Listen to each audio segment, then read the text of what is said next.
Hello, Garland Nixon. Today we're hanging out with Kit Klarenberg. We're going to talk about the month, I don't know if the right word is anniversary, commemoration of the Charlie Kirk assassination. Let's talk.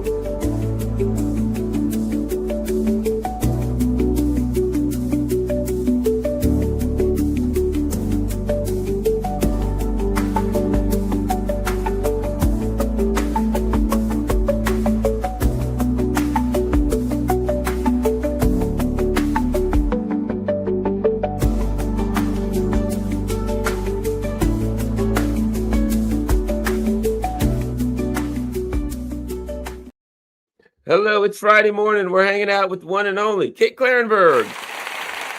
Hello. All right. All right. And before we get going, as always, we have to have a word from Keir Starmer. All right. Now that Keir Starmer has contributed to the show, we're going to talk with Kit Klarenberg. He's a great, outstanding journalist. Works with the Gray Zone. Kit, thank you very much for coming on. My absolute pleasure, Garland. It's been too long, my friend. But yeah, thank you for having me on today. Well, I keep up with your work, and certainly hope to have you on again sometime soon. And you're doing a lot of great stuff. All right, let's get going. Today's October 10th. It's been 1 month, and the anomalies, dare I say, miracles, just keep stacking up. And I don't believe in magic bullets, and I don't believe in lone gunmen, all these things that have been consistent throughout American political assassination.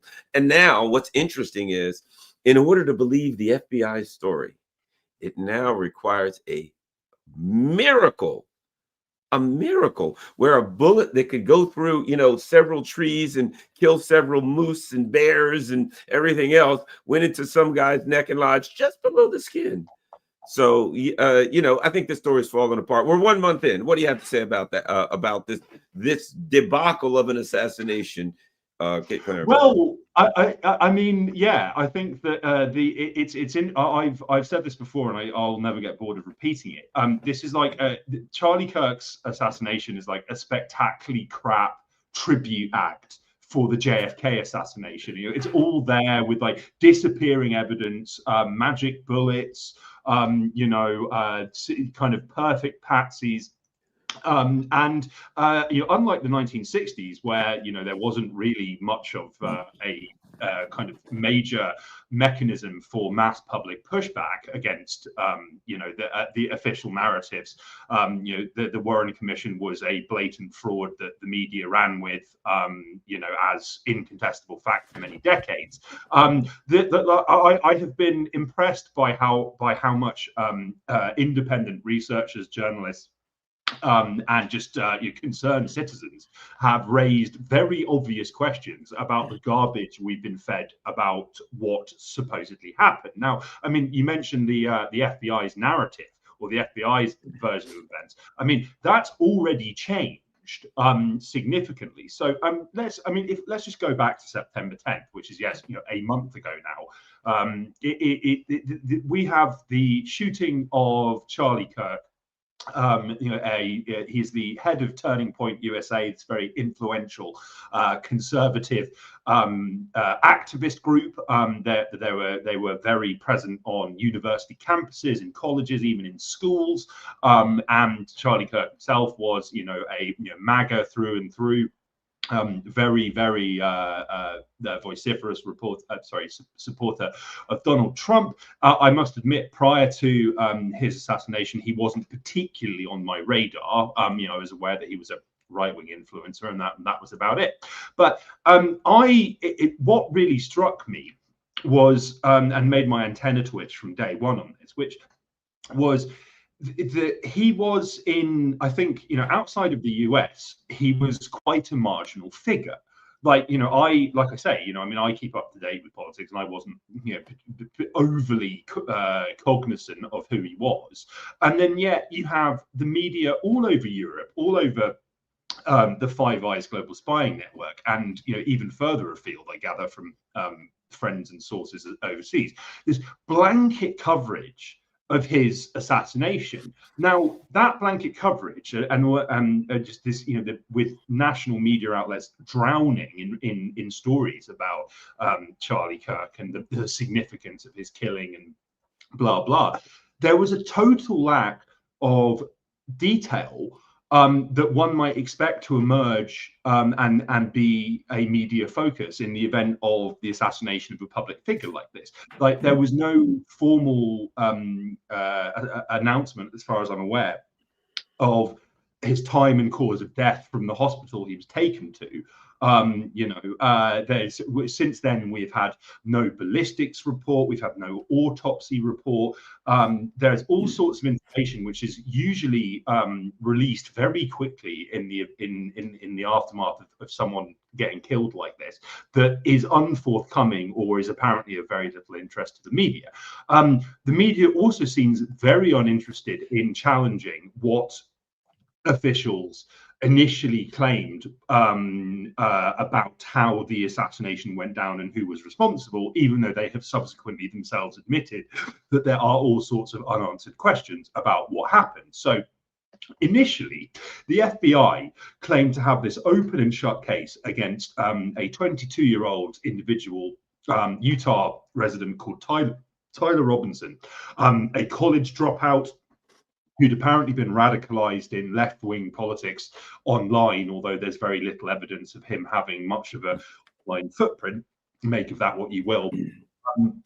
We were told that he despised Kirk and saw his Kirk's appearance at sorry, I'm going to have a glass of water to prevent me hiccuping.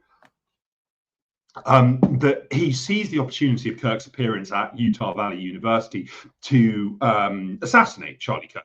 And the media has run with this. The Bureau for a long time was claiming that they had this, watertight case against Robinson. Yet the story doesn't make any sense whatsoever. So Robinson voluntarily turned himself into police, as publicly released photos of an individual wanted for questioning in relation to Kirk's murder resembled him, and he feared being killed in a SWAT raid on his home, but he denies responsibility. And the initial assassination scenario posited by authorities is just absolutely absurd. So the FBI would have had us believe that Robinson drove the day before Kirk's appearance on September 10th at UVU to woods near the university to leave his grandfather's rifle in a box hidden, so kind of secreted for subsequent collection. He then drives back home the next day when Kirk's appearing. He drives to UVU campus. He then goes on foot to collect this very heavy and bulky rifle and allegedly lugs it with parts secreted in his trousers on foot back to the university. He enters this university building, which is directly facing where Kirk is giving his talk / kind of questioning. He changes clothes, sets up his gun, aligns its sights, takes one shot, which hits Kirk with pinpoint precision, or did it, then runs off the roof, lugging his rifle with him, changes back into the clothes he was wearing when he entered the building, goes back into the woods on foot to hide this rifle, and then hangs around UVU campus for hours after this, despite having the means to immediately flee in his car. Now, that doesn't make any sense, and we've not seen any cell site evidence to suggest that kind of tracking his movements to further the proposition that this chain of events is true. We've not had photos or images released of him taking his shot against Kirk, despite the fact that there was a static camera trained on the roof from where he shot Kirk that did capture him running away, but it didn't seemingly the images, if they do exist, of him taking a shot haven't been released, and that's far more noteworthy and incriminating than someone jumping off a roof. And we've also had the bizarre spectacle of FBI Director Kash Patel claiming that Robinson wrote a letter confessing to the killing, only for this note to be destroyed somehow. We don't know by whom or via what expedient it was destroyed, but according to Patel, unspecified forensic evidence confirms its contents.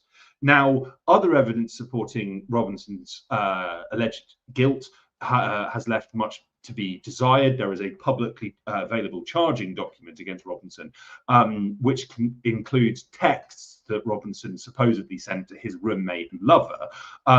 They have been subject to widespread allegations of fakery and outright mockery because they seem patently ridiculous. They start off with Robinson saying, I wanted to keep my assassination of Kirk secret till I died of old age, before Robinson then voluntarily offers all of this information, highly incriminating and extraneous information on how, on where he hid the rifle, on how he changed his clothes, how he was worried about police finding evidence and finding his fingerprints on the rifle. He also uses phrases like squad car and drop point, which is rather implausible that a 22-year-old left-wing radical would deploy in conversation. There are very obvious questions about this, and in seeming recognition of that, where during the commemoration event for Charlie Kirk, I believe it was on the 15th of September, the Kash Patel released a statement acknowledging that there were a lot of unanswered questions about what happened, and that the FBI was investigating whether there was more than one shooter, the location from where Kirk was actually shot, the supposed text message confession, and the angle of the shot and bullet impact, how the weapon was transported, and all sorts of other oddities which have emerged, and indeed, yes, were pointed out by independent researchers, journalists, and concerned citizens. No leads have emerged since then. At the event at the memorial event during which Patel tweeted this or X'd this, I'm not sure what the correct parlance is these days. Erica Kirk, Charlie Kirk's wife, gave a very bizarre eulogy during which she exhibited very little obvious genuine emotion. She smiled a lot, she giggled quite a bit inappropriately, and cheerily embraced Donald Trump. I think that it's reasonable to question the extent to which she is the grieving widow that she's been portrayed as. Obviously, people express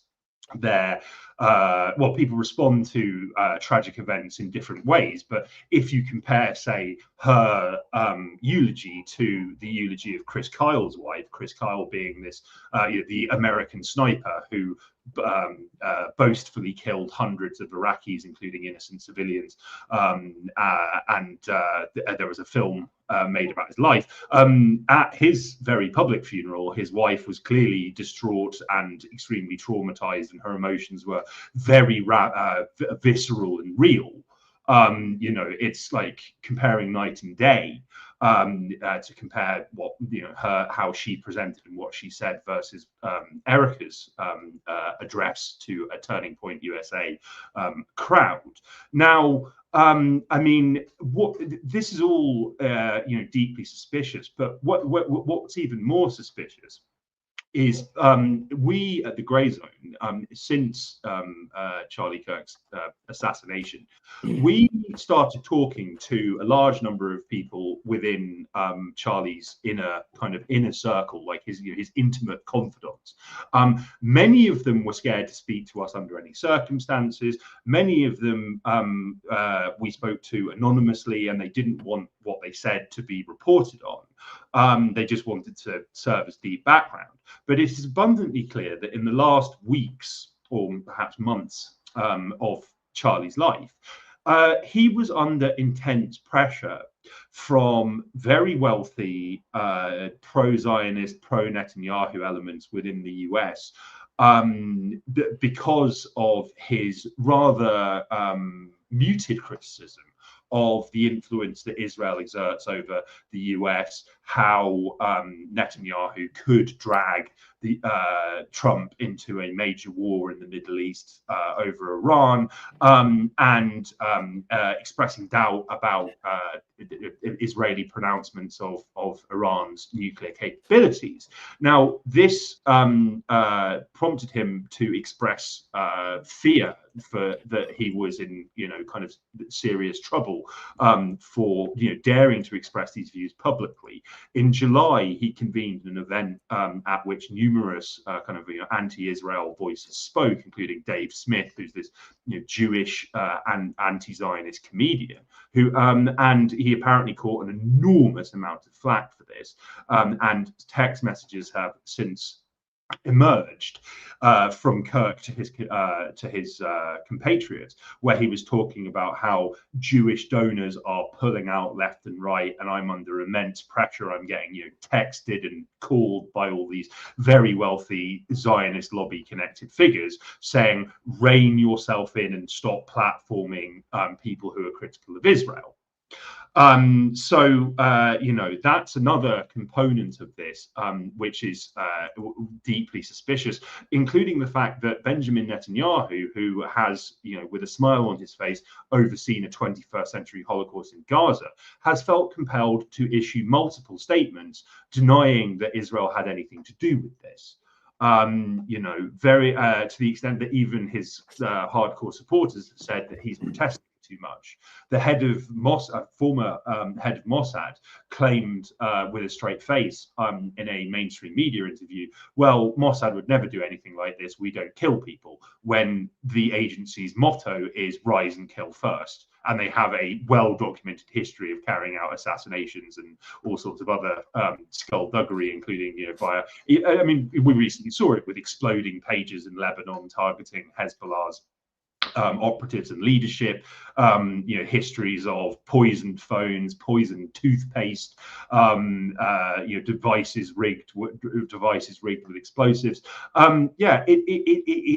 It's quite a mess, really. And despite this blanket kind of almost obsessional fixation with the assassination with Charlie Kirk's assassination, and the fact that the Trump administration has explicitly cited his murder in a national security memorandum, calling for the deployment of the National Guard to major US cities and the threat of the radical left, fomenting civil war in America. All of these details are not being explored by the mainstream whatsoever. That's kind of unsurprising, but at the same time, it is this gaping deficit in all of this coverage of Charlie Kirk's slaying. And I might just round this out by saying one of the key anomalies which authorities have not addressed, and is kind of gaping hole in this in the official narrative or narratives, is the FBI would have us believe that Tyler Robinson shot Charlie Kirk from a building directly opposite where he was speaking on UVU campus. However, the wound that erupted in Charlie Kirk's neck that started spurting blood, it looks very much like an exit wound, not an entry wound. Now, even if it was an entry wound, there should have been a much larger exit wound in his back, as you mentioned, with blood, bone, shrapnel spewing out. This didn't happen. Now, Andrew Colvert, who is a senior Turning Point USA operative, I believe it was on the 21st of September, he issued this bizarre statement claiming that he'd spoken to a surgeon who had conducted an autopsy on Charlie Kirk, who said, well, yeah, this shot absolutely should have gone through Charlie, and this was enough to take out moose and elks, but however, his bones were just so strong that Charlie Kirk was like Superman, the Man of Steel, and this bullet conveniently didn't leave any exit wounds and was lodged just beneath his skin. And yes, we are supposed to believe this was a medically unprecedented miracle, and even in death, Kirk was saving lives. I mean, I've just seen a flying pig. I'm not sure about you, Garland. Yeah, it's absurd. Well, a couple of things. Additionally, with the story, something else that was preposterous, that's an anomaly. Charlie Kirk is supposed to have gone to the, I think 4 hours or something, several hours before the shooting. Charlie Kirk, Tyler Robinson is supposed to have gone to the campus, to the area. However, 30 minutes before the shooting, he was seen wandering around a neighborhood a quarter mile away. So apparently he went to the area to perpetrate the crime. But just before the crime, he decided to take a walk and wander through some neighborhood in the community. That doesn't make any sense. One of the other things I like to ask you about is this. And this is one of the things I think that is a result of COVID. When things have happened now, whenever something happens, people are very curious and people look into all facets and all phases and everything. There are a lot of great questions about Charlie Kirk's wife, about her history, about her parents, where they met in Israel, convenient, everything, every stone you turn over in this story has an Israeli flag on it. He met it in Israel. And, on and on and on. Your thoughts on all of the questions that are being raised or the concerns, issues regarding his wife? Because people basically are saying, kind of looks like she was his handler, things of that nature. These are the things that are kind of being said. But when you look at this history, it's like everything in his life was Israel related. And it was like, is this all a coincidence? Just a coincidence that everything around him fell out of the Israel bag?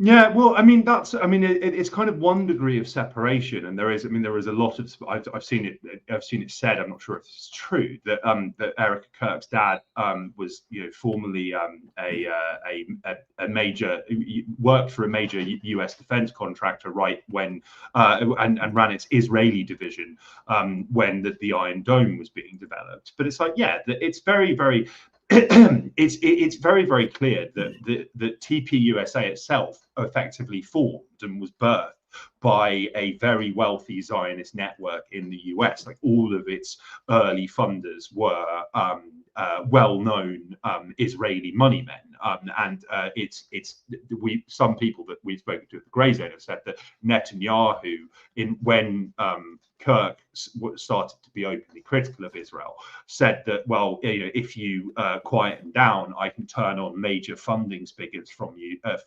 from Israeli lobby groups.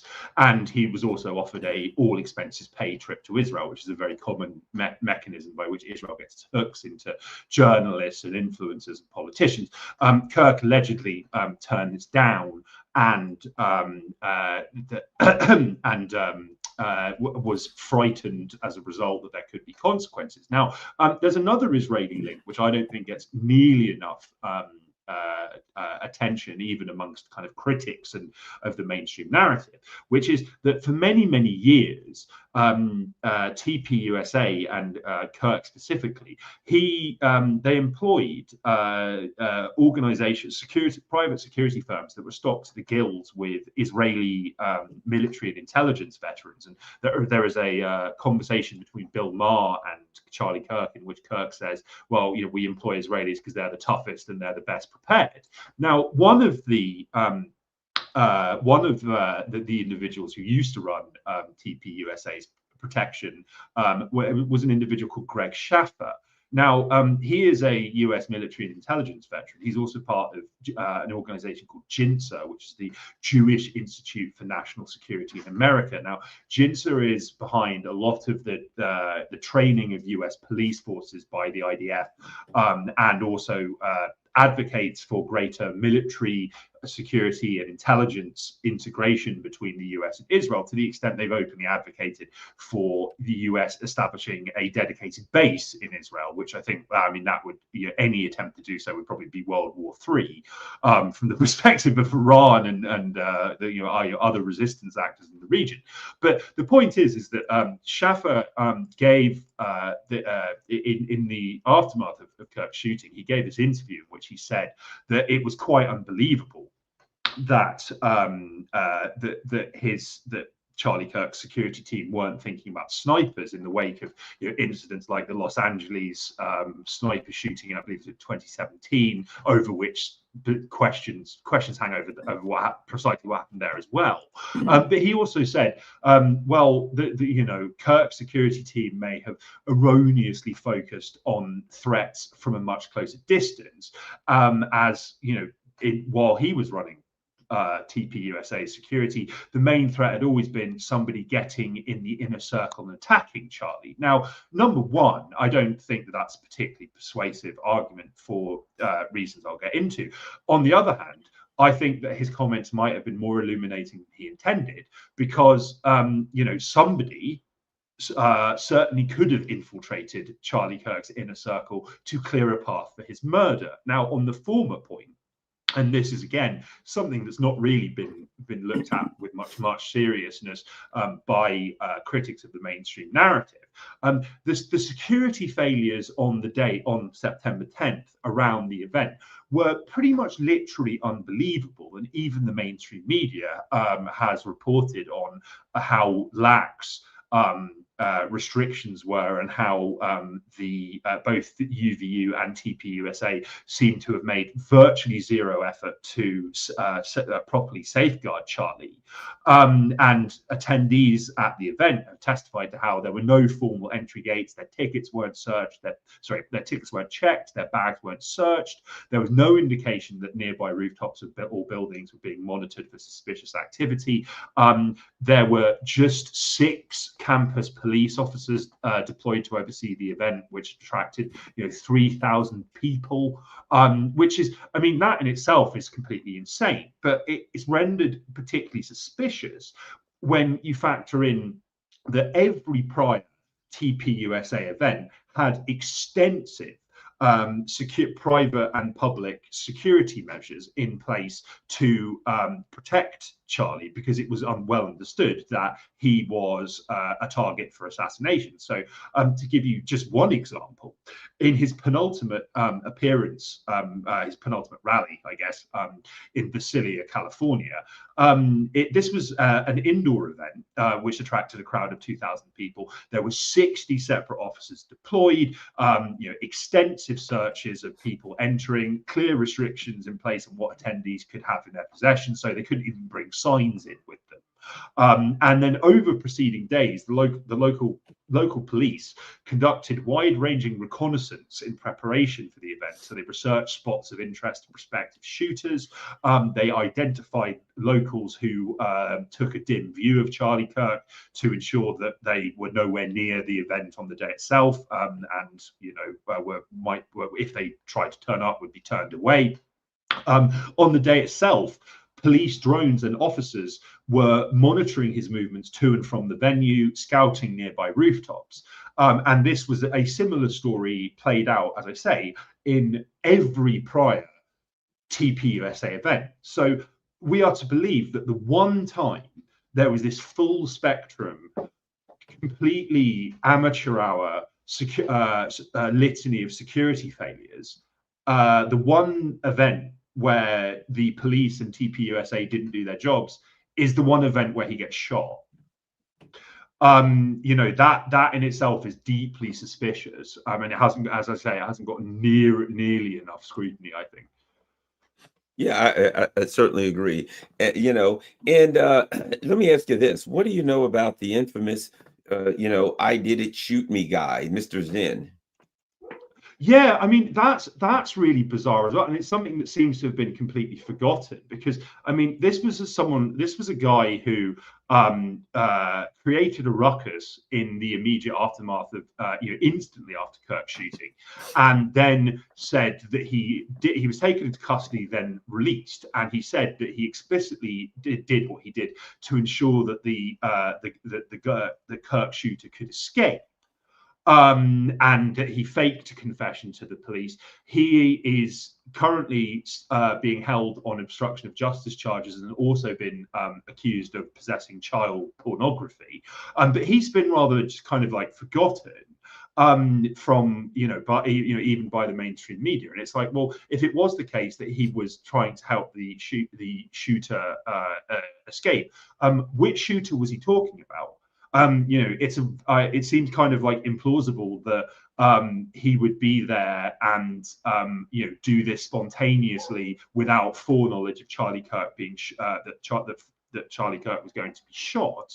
But that particular question doesn't appear to be being probed, and he's been rather forgotten from the mainstream narrative on this. Now, I might add as well that there is something that the media hasn't gone near, and I think Candace Owens has taken a real lead on delving into this. Is in the days following Kirk's murder, some deeply suspicious smartphone footage of the aftermath of the shooting began to circulate. It shows that the crowd that was present, this is in the centre of UVU campus, like he was a completely sitting duck without appropriate security measures in place, of which there were apparently none. The video shows like virtually zero visible police presence on the ground, and this is after Charlie has been carted away in an SUV to a local hospital, not in an ambulance.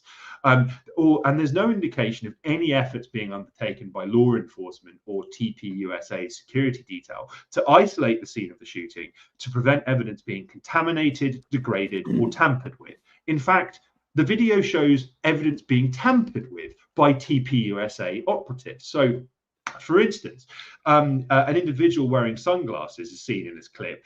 He stands Kirk's blood-spattered chair upright, then uses it as a makeshift stepladder to remove a camera situated behind where Charlie was sitting. He then steps away and removes its memory card, hands it to someone else, who then appears to stuff the memory card in his hat before walking away. This individual then removes the memory card that was in a camera directly facing Kirk. Now, that footage hasn't been released, and it would be, a good indicator of where Kirk was shot from.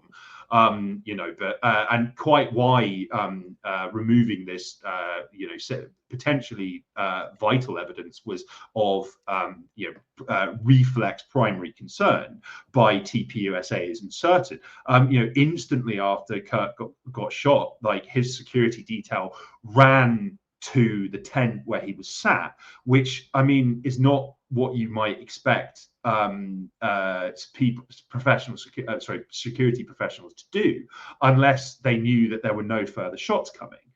Very bizarre. But I mean, even more suspiciously, other footage has emerged of the individual who removed the camera memory cards.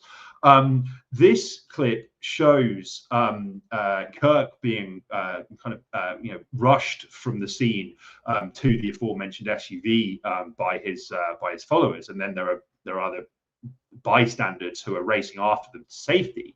The clip shows that the same dude who removed the memory cards was perched on a wall filming the chaos below, almost as if he was in position before Kirk was shot and knew what was about to happen. And this is before he removes the memory card.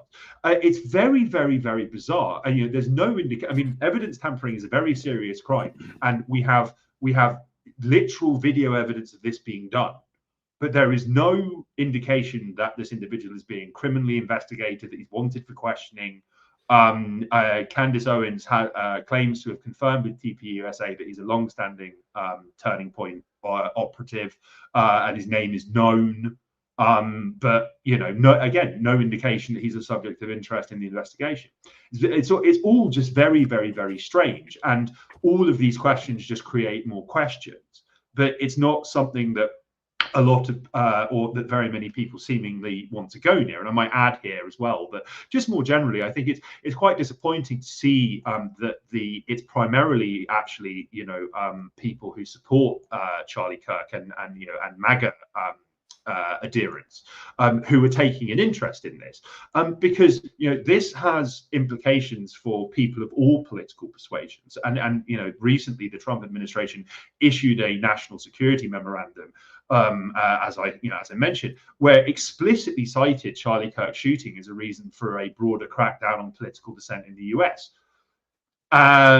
It's disappointing that so few people outside a very specific kind of ideological grouping are looking into this, with the very notable and honourable exception of my friend Ricky Hale, who runs the UK-based Council of State Media, who's done some tremendous digging into all of the anomalies and discrepancies and questions that hang over what happened. I would urge your viewers to check out his work, because very forensic, and he's been very diligent in keeping an eye on this. We need more people doing this, because if and I think that for all of its many faults, social media does have its benefits, and one of its benefits is the ability to challenge, if not completely destroy, official narratives in real time. And I think that the fact that Kash Patel was kind of forced into this climb down, and within days of claiming that we've got this slam dunk case against Tyler Robinson, that didn't just happen. It was because a lot of average people said, this doesn't make sense, this is obviously untrue, we're being lied to, and without that pushback,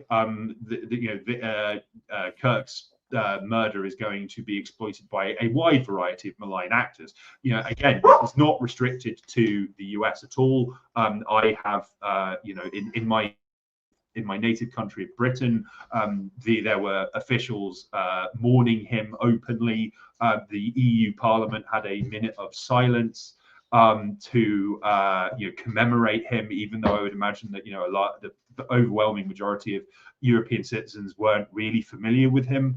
So this is not going to be a phenomenon that is restricted to the US by any means, and it comes at a time when Palestine solidarity and criticism of Israel is being brutally cracked down upon across the Western world. But the other thing here that I think is of great consequence is that it appears certainly that there's more to this than meets the eye. The official story falls apart, which means something very important. It's one thing if we say, well, we suspect that maybe some could be Zionist billionaires, could be Israeli operatives, could be intelligence. Okay. But it appears that the FBI is complicit in a cover-up.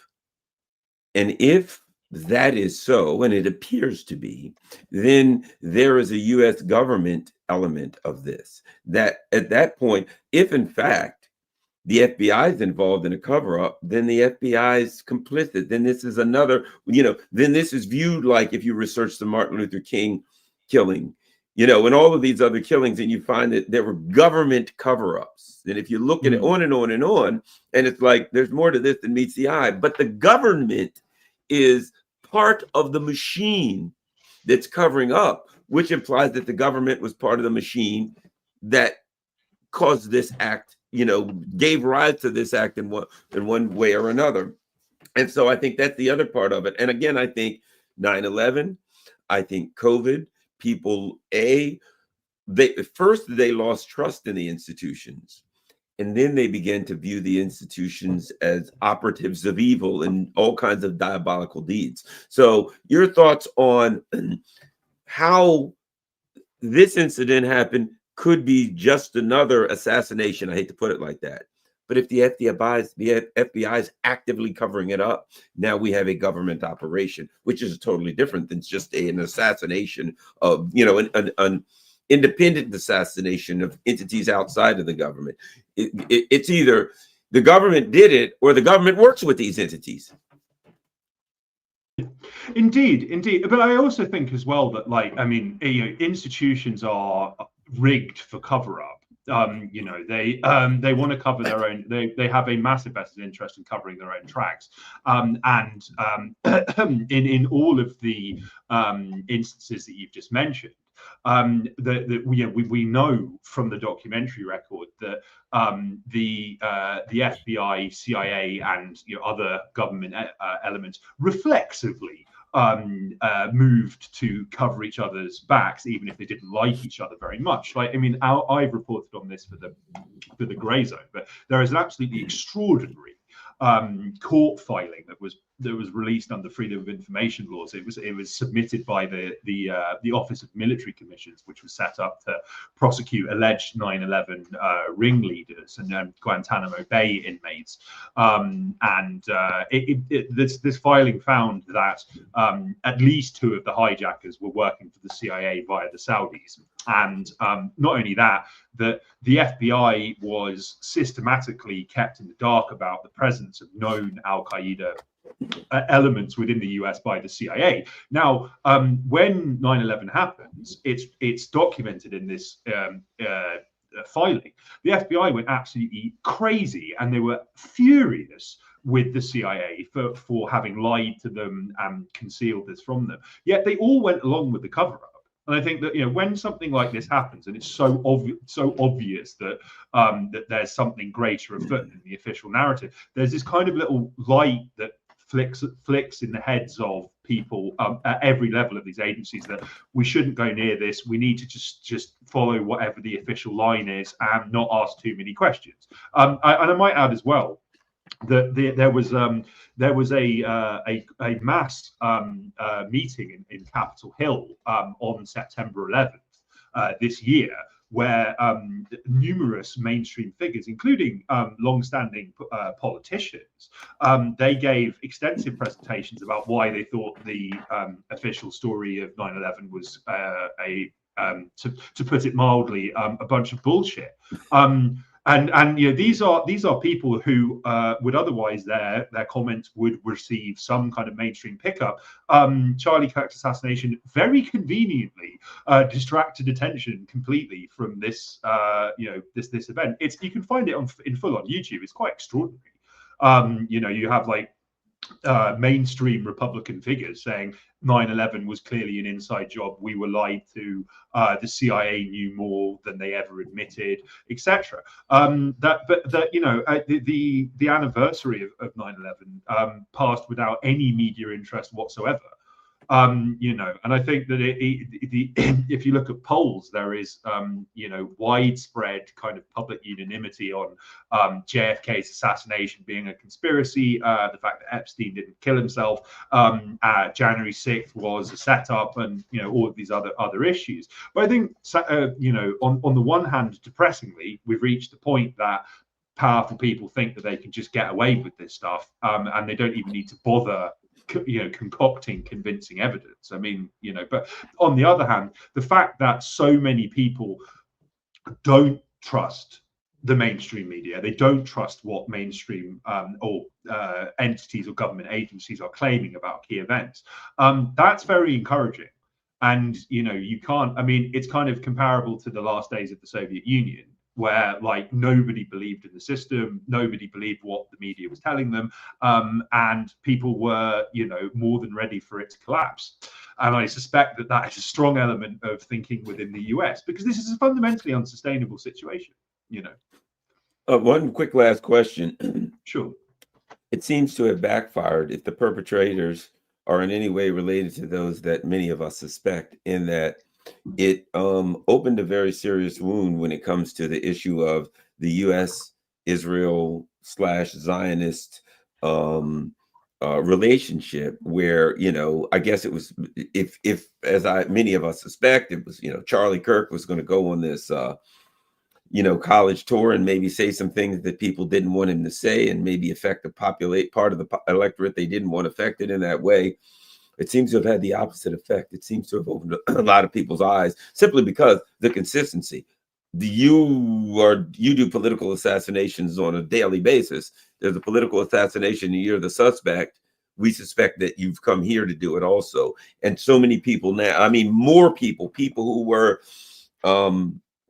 very pro-Zionist now have either lost faith in Zionism or are furious and see the, there was a time where if you said, oh yes, the Zionists control the media, oh my gosh, that's anti-Semitic. Well, with what's happening post Charlie Kirk and the desperation, it seems that the attitude towards Zionism is taking a dramatic turn amongst groups that traditionally were its strongest supporters.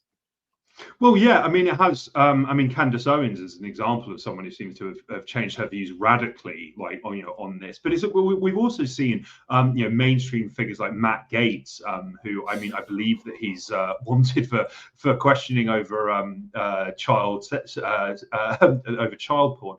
But I mean, he's like come forward and stated that when he went to his first AIPAC meeting, every lawmaker attendee had a dedicated QR code, and then they would meet, wealthy Israelis and wealthy Zionists, and if their audiences liked them, the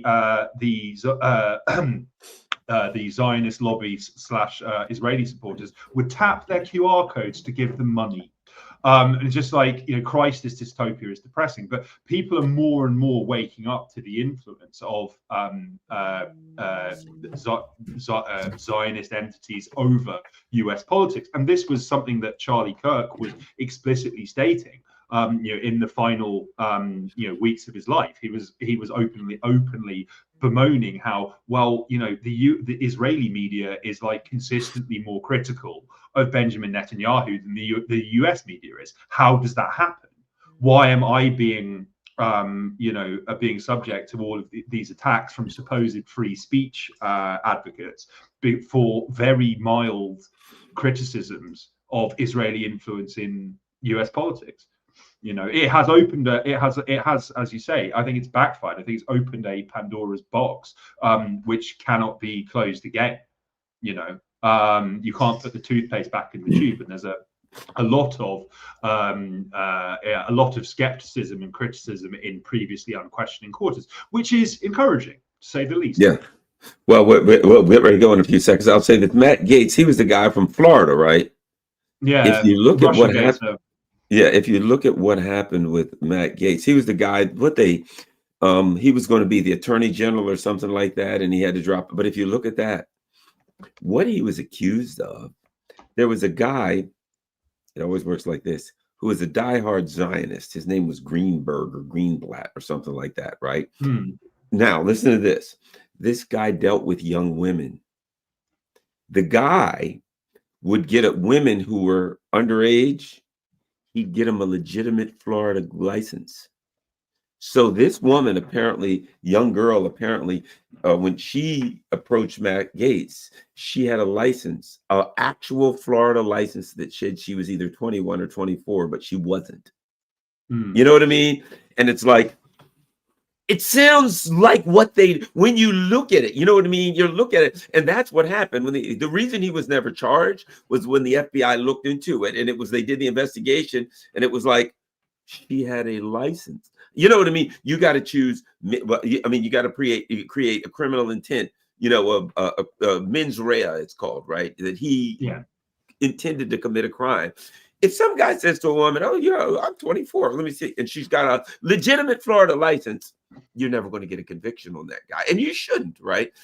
But my point being, even the guy that hooked Matt Gaetz up apparently and got this woman all straight with an illegal license. How many people can get a legitimate license that says they're older than they are? How do you do that? You got to have some very serious connections. You see what I mean? Even that is spooky as hell. And then they put that in the bag, and when Matt Gaetz gets out of hand, okay, well, we can use that to take him out. I'm not saying that to defend Matt Gaetz, but I'm just saying everywhere you look, you find some Zionist that's able to do things that it seems that only a spook would be able to do.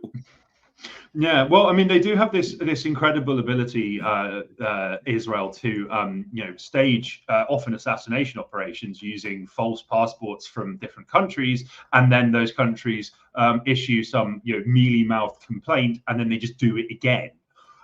So like, and I mean, this is another. I mean, on that subject, there was one of the interesting things about the Epstein. Call it a case. It's bigger than that, I think. But like one of the striking aspects of that a lot of people miss is the original investigation into him by the Florida PD. The detectives who led it, they admitted they didn't have any evidence that he knew that these girls were under 18, and a lot of them said that they were going to testify in his defense. So that raises potential questions about who they were working for and the kind of access they had. But a discussion for another day, perhaps, Garland. Absolutely. All right. Well, thank you very much, Kit Klarenberg. Tell everybody where they can find you online or on X and find all your good works. Cheers. Well, you can find my website, www.kitklarenberg.com. I'm very imaginative. I'm also on Twitter at Kit Klarenberg, but my primary primarily I run the Grey Zone's UK desk, so to speak. So find me there. Yeah, thank you so much for having me on, Garland. God bless you. Let's speak soon. All right, sounds good. I'll talk to you again soon. Everybody, Kit Klarenberg, thanks a lot. Share this on all your social media platforms. You see everything going by Patreon. Thank you to my Patreon people. If you can become a Patreon member, buy me a coffee or whatever, highly appreciated. Share this on all your social media platforms. We're